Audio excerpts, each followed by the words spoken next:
que desarrolla iniciativas innovadoras en el fomento y desarrollo de la participación ciudadana dentro de la actividad física y el deporte.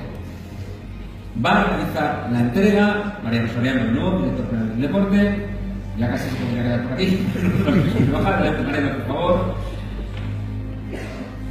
El premio Deporte y Ciudadanía 2017 es para el Ayuntamiento de Bronchales.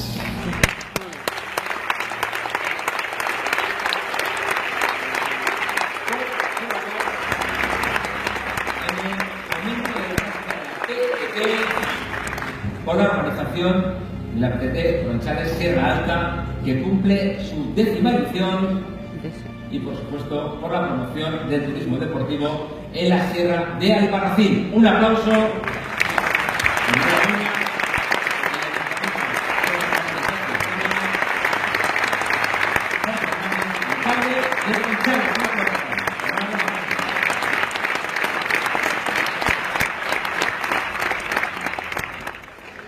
Enhorabuena, Bronchales, a su alcalde, a Jorge Naz, que no es familia mía, a pesar de que me parezca, pero no es. Enhorabuena, Jorge. Vamos con otra categoría.